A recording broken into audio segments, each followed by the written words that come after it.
Om Shanti. Good morning मित्रों। सुनेंगे आज की कहानी धन्ना जी की परीक्षा।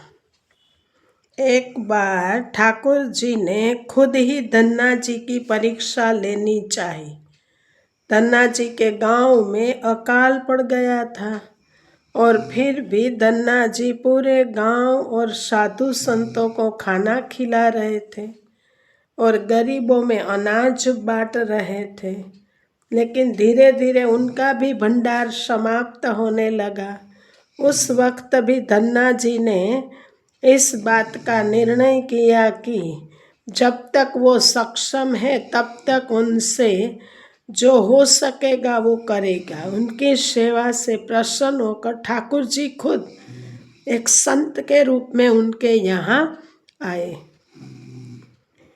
और एक बीज दिया और बोले कि इस बीज को जाकर खेत में लगा आओ और उससे जो भी मिलेगा उसे गांव वालों में बांट देना।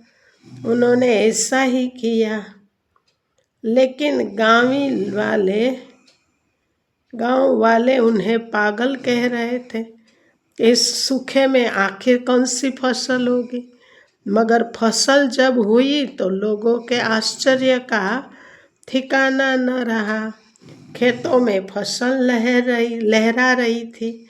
एक दिन ऐसा आया जब धन्ना जी की खेतों में लगी फसल पक गई तो धन्ना सेठ के खेत में बड़े बड़े तुम्बा के फल दिख रहे थे। धन्ना जी से सोचा, अब दान करने को तो कुछ है नहीं, अब इन तुम्बा से कमंडर बनाकर संतों को दिया करेंगे। धन्ना जी खेतों में गए, सभी तुम्बा के फल तोड़कर घर ले आए। घर आकर जैसे ही उन्होंने एक तुम्बा को कमंडल बनाने के लिए काटा, उन्होंने देखा यह तुम्बा हीरे मोती जवाहरात और कीमती रत्नों से भरा हुआ था। तुम्बा को कीमती रत्नों से भरा देखकर वे आश्चर्यचकित रह गए और उनके पास तो तुम्बा की पूरी फसल थी। उन्होंने देखा सभी तुम्बों में ऐसे ही कीमती रत्न भरे हुए थे। इस चमत्कार को देखने के बाद धन्ना जी को उन संत की याद आई जिन्होंने उन्हें तुम्बा के बीज दिए थे। अब धन्ना जी उस धन से लोगों की सेवा करने लगे। वे फिर से दोनों हाथों से लोगों की मदद करने लगे। उस समय वह अकाल कई वर्षों तक चला। उस समय धन्ना जी ने अपने घर में और आसपास के कई गांवों में लंगर शुरू करवा दिया। आसपास के सैकड़ों गांवों के लाखों लोग वर्षों तक धन्ना जी के लंगर में तीनों समय भोजन किया करते थे।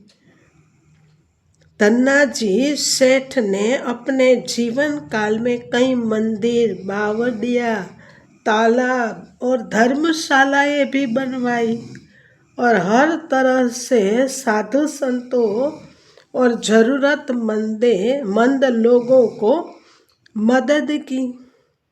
लोग धन्ना जी को धन्ना सेठ कहकर बुलाने लगे। धन्ना जी जैसा धनी आज तक कोई नहीं हुआ है। न वे धन और मन दोनों से धनी थे। आज भी उनके ही नाम पर धनी लोगों को धन्ना सेठ की उपमा दी जाती है। अगर हम सेवा करते हैं तो भगवान अनेक गुना करके देते हैं। हमारा भंडारा भरपूर करते। कहा जाता है भोलानाथ का भंडारा भरपूर, काल कंटक रहे दूर। धन दिए धन ना खोटे। तो जितना बांटते हैं उतना बढ़ता है। अच्छा मित्रों, ओम शांति, ओम शांति।